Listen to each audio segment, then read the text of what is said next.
Hello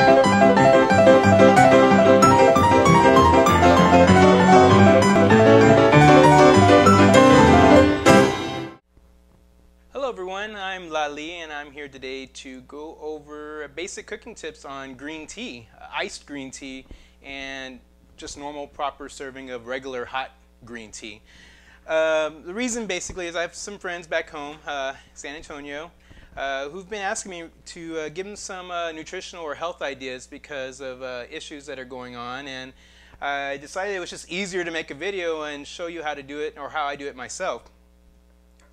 Green tea is one of the is known for being a superfood because it's rich in antioxidants. And for those who don't know, green tea is basically it's the same thing as regular tea. The tea that you get at the restaurants, that dark tea that you get that you've got to put like 1,000,000 packets of sugar to sweeten up. The only difference between that and green tea is that green tea is processed immediately from where it's picked.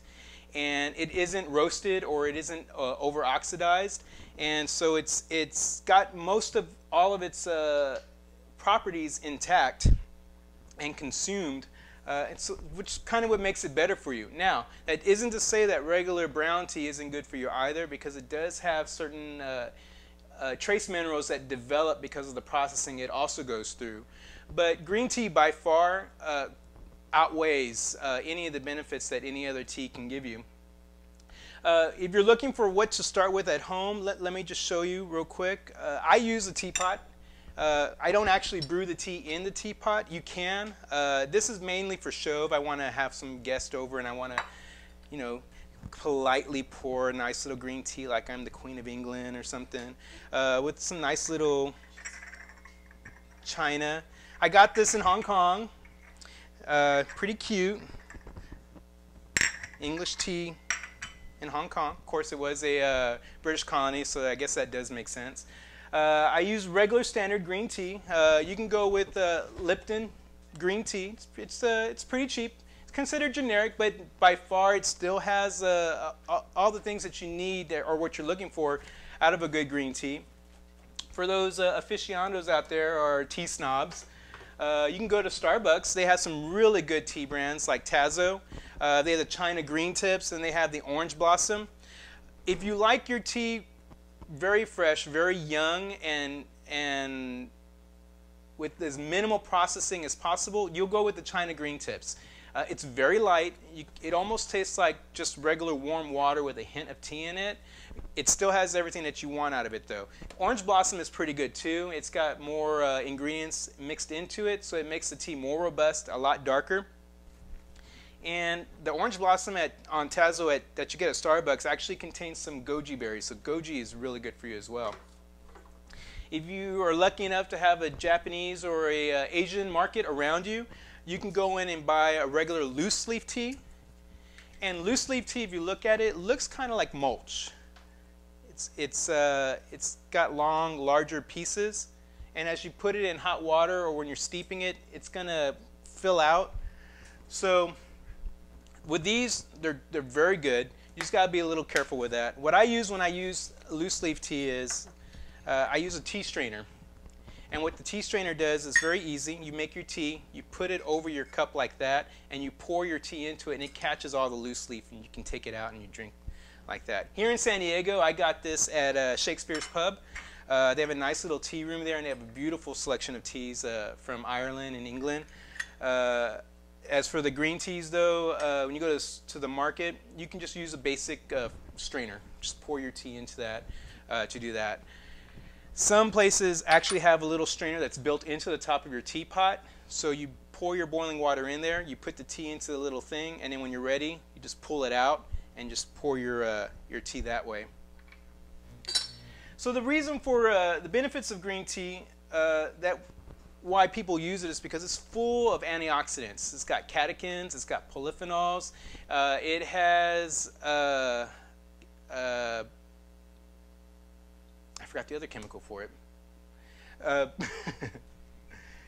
One of the reasons that people use green tea, let me start over that again. One of the reasons that people use green tea is because it's full of antioxidants. And those antioxidants include polyphenols. They have catechins. Catechins are little chemicals that are embedded in the leaves, and as you steep it in hot water, it releases it all out. And these things, what they do is they release the antioxidants, which go out and look for what are called free radicals. These free radicals are carcinogens that are coursing through your body from other things that you may be doing, like smoking, maybe eating meat that's been grilled too much. The char actually is known to have a carcinogenic effect on your body. And these things kind of, like, they see this little free radical driving around your body, the catechins and the polyphenols, they just attach to it and basically clean out your body, take that out, and allow your body to continue on its own natural restorative functions that it does. These things have been known to reduce heart disease. They help to lower blood pressure. They also help with hypertension. So these things are really good if you're on a weight loss management program. Maybe you've been told to bring your blood pressure down. You know, if you don't get those things under control, they can lead to other things like heart disease, stroke, and green tea is just a good way to get started with that. I use a pre-measured device. You can use just a regular measuring cup at home. If I'm going to make one good solid cup of iced green tea or a hot green tea, I use about 8 ounces of water to a small pot on the stove.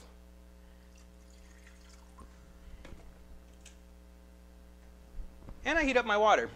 One thing about green tea, you don't need to boil it. Regardless, you might see this on your packaging. It tells you to boil it. For Tazo, it tells you to steep for 3 minutes in boiling water, or bring up your water to boiling and steep it in there. That won't hurt your tea. And the reality is, you'll probably get more out of the leaves and all the catechisms and all that stuff that you want. You'll get all that more so in your tea, but you'll also get a lot of the tannin too that you probably might not be used to, and it kind of gives it a little bit of an astringent flavor. To explain that better is, when you drink regular iced tea, you may notice there's a slight dryness in the back of your mouth. That's tannin, and the tannin is also what you may be familiar with dry white wine or dry red wine. That dryness that's in there, that's actually a result of the tannin that comes off the leaves. So to avoid that with regular tea, you want to bring your water up to a temperature between 180 and 190 degrees. Now you can use a little thermometer that'll tell you exactly where the temperature is. Because I do it so much, the best way that I can advise someone at home, if you don't happen to have one of these, is just to look until your water comes to almost boiling. And you'll notice that because you'll start seeing steam to rise, and you'll start seeing slight bubbling occurring around the edges and on the bottom of the pan right before. When that happens, you just turn off your heat and drop in your tea bag. And I always steep for 3 minutes to get the most out of it. If you like a light tea, you don't want too harsh a flavor or less bitterness out of the tannins, you would steep it for 1 to maybe 2 minutes. The longer, the more benefits you're going to get out of your actual tea. So, see the water, it's getting pretty close. I'm sure we'll show you what this actually looks like later on with a close-up.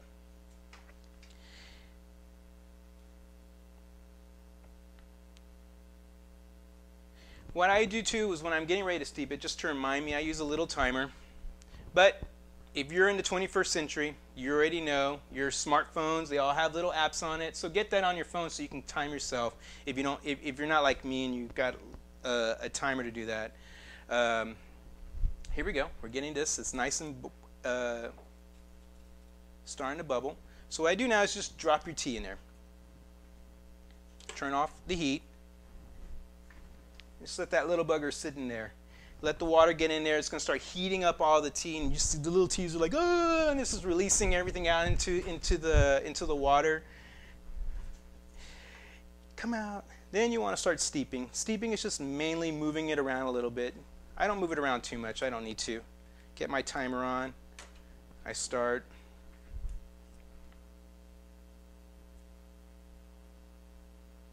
One of the things that they noticed that in many of the Asian countries that drink a lot of green teas is that they seem to have lower rates of cancer among the population than they do here in the States.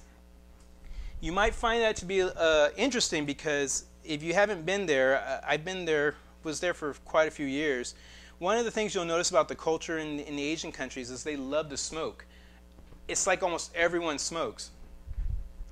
Yet somehow their cancer rates are lower than they are here in the States. And one of the things that they feel that may be attributing to that is the consumption of green tea.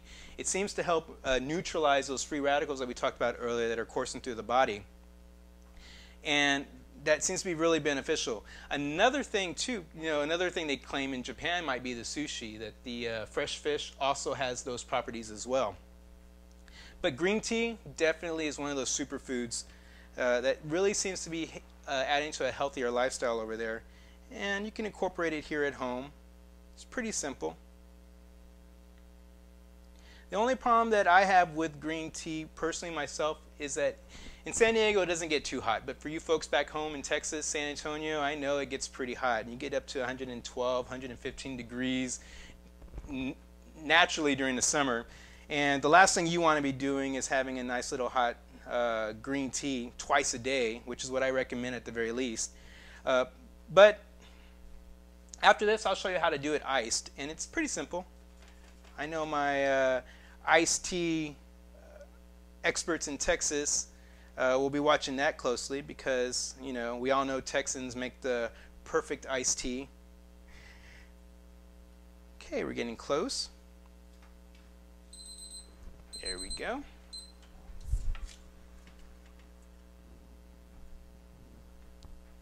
Let's do a little more swirl on it just to make sure. I like to get everything out of that.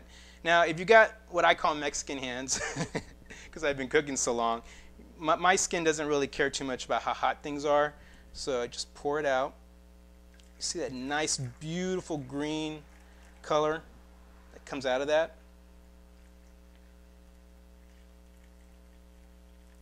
You probably have some smart ass walking around saying, that's not really green. It's green. It's just that it's got a lot of that, it's a little bit of an amber hue to it, but it's green. Because I really love having all the chemicals out of it. I squeeze it out. Don't be real careful. It really is really hot. My skin's conditioned to dishwashing all my life, so. And there we go. Nice hot green tea. Now, if you're serving at home and you want to, and you've got guests coming over, what you can do is maybe for every 8 to 10 ounces, you'd add a tea bag. So if you're going to serve 2 people, this actually was enough for 2 because it's a really tiny cup. But if you're using larger cups, you can use maybe 8 to 10 ounces per person and also per tea bag. So if you've got 2 persons, you do 20 ounces, you use 2 tea bags, and then you just pour it into your teapot when you're ready. And you put it on the table, and when your friends come by, you can be pretty perfect. Serve your little tea. So here we go. Now the test. You want to go for the aroma. It's earthy. It's green. Yes, folks, I'm serious about tea. Oh, here we go. Oh, that just tastes so good on the back of my throat. What that is the astringency and the tannins. Yeah, I mean, I'm a throat coater. So what I do is I check the green tea, and you'll notice a real slight tang, just a slight tang, like an element of sour is touching on the back of your throat. You don't taste sour, but you just get that feeling like there's a sour, just a bit. That is actually that's actually the tannin. And that's how you can measure it. So if you feel it a lot, then you know you've got a lot of tannin in your tea. If you barely feel it and you got probably you got the right amount of tannin, it doesn't affect your flavor. If you don't get it at all, you may want to try one more time, or maybe consider checking your tea quality just to ensure that you're getting it out. But that's how you can rate it. So if you ever see it on a website that tells you to measure based on tannin, now you know what that is. It's that thing in the very back of your throat that you taste with green tea. And it's actually a mark of a perfect tea. So I'm going to enjoy this, and when we come back, we'll go over how to do iced tea. Hi, so we're back, and we're going to go over some stuff on how to make your green tea in an iced version. Because if you're in most of the country right now, you're going through heat waves, and you probably still should be getting some good green tea anyway. But, it's really hot, and you're like, I'm not going to fucking drink hot tea. It's like 100-something degrees. No way. Well, I feel you. It's hard. It's horrible. I don't like drinking too much hot either. I'm even forced to drink iced coffee, and ugh, iced coffee isn't my favorite either. But this is simple. It's pretty basic. It's almost like the way you make iced tea, normal iced tea, the black Lipton. The only difference here is you want to not overstimulate, I should say, or overboil your green tea. Now, this is where I changed the rules a little bit, because when we were doing regular green tea, I told you don't boil it, bring it up to between 180 degrees and 190 degrees. And again, we use that thermometer. Now, just to clarify real quick, if you do get one of these and you're wondering how to make sure that the temperature is correct, you can calibrate this. And how that is you can put this into a glass filled with ice and water, drop this in there, and make sure that it gets down to 32, 33 degrees. If it doesn't, these little things are nifty. They have like a little thing inside of it here that allows you to put your thermometer in, and then you can calibrate it to make it match that. And that's how you can make sure that your thermometer reads right. Another way is just to bring your water up to boiling and then measure again, because boiling water registers at 212. And that's two different ways to make sure that you've got the right thermometer reading. So what we do is we bring back our tea up to hot, the water up to hot. Now I'm only going to do this with what I'm using for is a personal drink container. This is about 590 milliliters. It's about 20 ounces.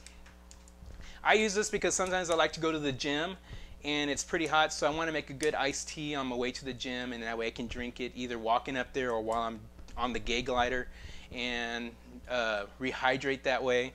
And that way I know that I'm getting it, because seriously, if you're sometimes you just like, oh, I don't have time, or you can make the time. You can make this a day in advance, keep it in your fridge until you're ready to drink it. That's the beauty about iced green tea. You don't need to drink it right away. You can save it, and you can make it a whole week in advance, all day for what you'll need. And that way you have no excuses. It's there and it's ready to go. Now, like I said, with regular green tea, I don't want it to boil. But for iced green tea, you do want it to boil. And the reason why that is because you really want to get everything out of it. All those beautiful antioxidants, those things that are good for your body, you want to get it all out of that. But you got to consider too that since it's iced, you're going to pour this over ice, and because you're pouring it over ice, that ice is going to melt and it's going to dilute the tea. So you want to kind of make it strong in its basic form, so when you pour it over ice, it dissolves and you've got a perfect mix. So I use 2 tea bags for 20 ounces. For a 20-ounce thing here, I'll use 2 tea bags, but I'll boil it in about 8 to 10 ounces of hot water, just to make it concentrated. Not too much. Also, you want to consider that when you pour it in here, you don't want it pouring out. You want to just have enough to fill that in. So we're just waiting for the water to come to a high, rapid boil. It's getting pretty close. I can see the little bubbles. So right now it's perfect for a regular cup of tea. And so, what can we talk about while we wait for it to boil? Let's see. Well, this is August. It's really hot. It's here in San Diego. It has been a heat wave central. It has been like 78 degrees. Woo! I've been like melting. Okay. I know you people down in Dallas and San Antonio are like, what the hell are you talking about? 78 degrees? That's winter here. Well, that's why I moved here. So y'all can bitch over there. And then I can bitch when it goes back to being pretty close to hot. Here we go. We're getting close to a rapid boil. You can hear that. It's just noisy. I love when water comes up to a boil when it's really noisy. This is really good for intruders too. You see someone coming into your house and you've got like this going, just throw it in their face. Hopefully you've got insurance though in case they sue you, because I don't know what the predatory laws are in California. In Texas you got your guns. So okay, here we go. Boiling water, beautiful. Got the timer. Now the difference with the timers this time is you really do want to go for a good 3 minutes, 3 solid minutes of boil. Got that? It's dropping in there. Now if you've got a gas range stove at home, what you may want to do is bring your pot to the edge so that you can lay the top of the tea bag over on the side. And I say that because If you have it too much in the center, you know, the flame's going to come up, it's going to burn this, and next thing you know, you've got your tea bags floating in there, and you can't do anything about it until it's all said and done. Then you're forced to do an extra step in straining. So don't make yourself work any harder than you have to.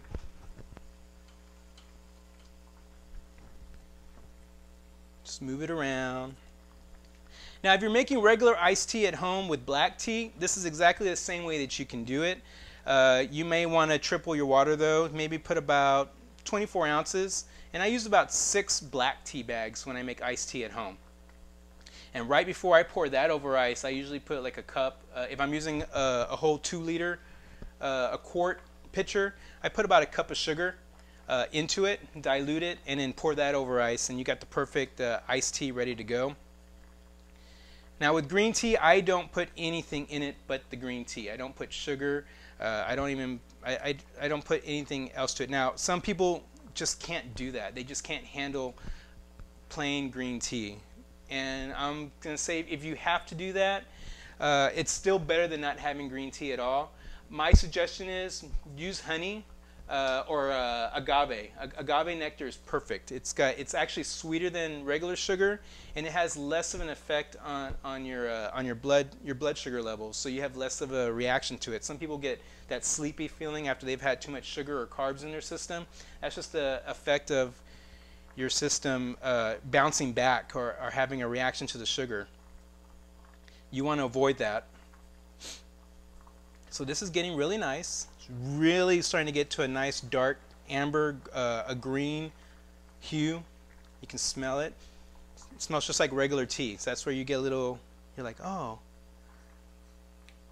Which is why you can make this as regular iced tea. If you want to use this as a regular iced tea recipe and substitute it, by all means do that. You won't, most people won't be able to tell the difference. All they'll notice is maybe the shade is a little bit different in their glasses.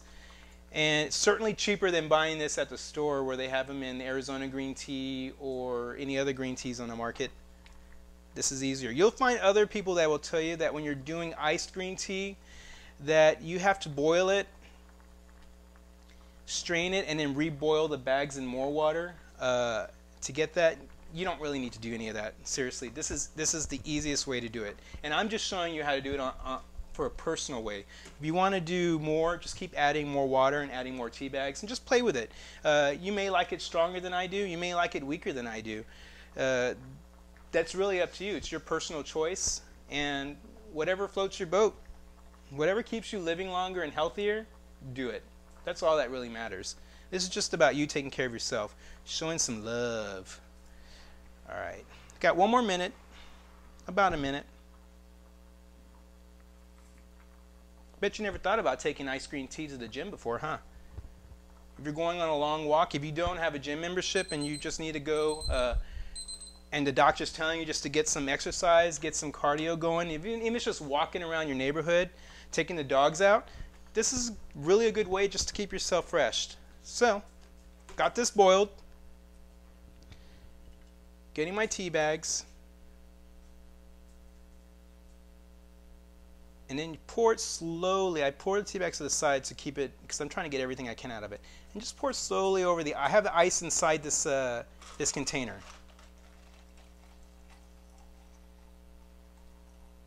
There we go. Use my Mexican dishwashing hands. There we go. Got that.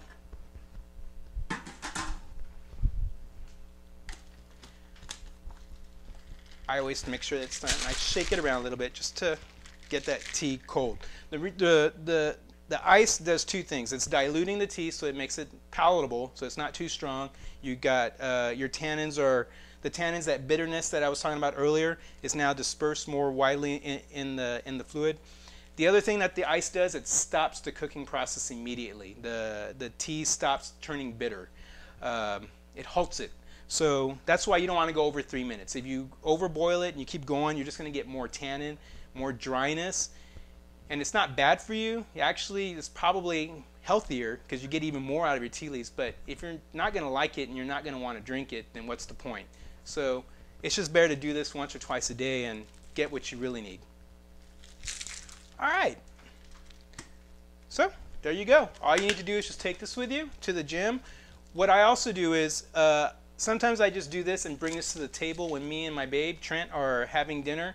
And I just fill 2 glasses of ice up and just pour this into those glasses. Because this is actually enough for 2 people if you're having dinner.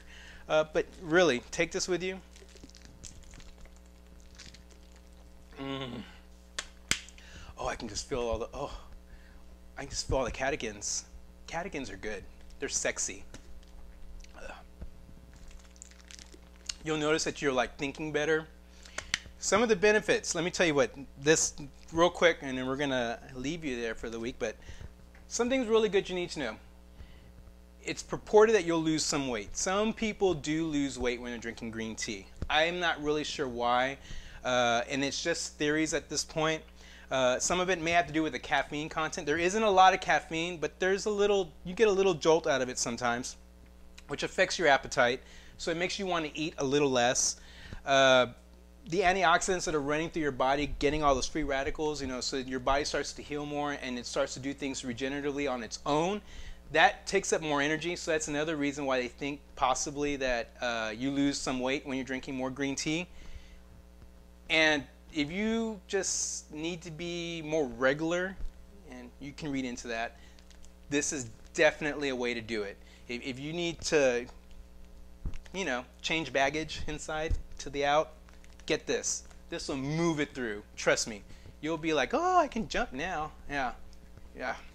Really good. So that's it, folks. I hope everyone's doing great. Please be safe. Please continue to try to eat healthy. And let me know if you have any questions. If you want me to cover some topics and you want to go over that, I got some stuff on from requests to chop onions. My friend Ophelia, she needs help boiling eggs. So I'm going to let her lay a couple, and then we'll show her what to do with them. And you can always reach me on Twitter, Locomojo30 on Twitter, or you can find me on Facebook and send me a message. I'll be happy to see what I can do. And if I don't know, trust me, it's probably 80% of the time I won't. I will find someone who does, and we'll get that out to you and make sure that we're getting all of us on a healthier lifestyle. So until next time, you'll have a great day. Howdy. And big hugs.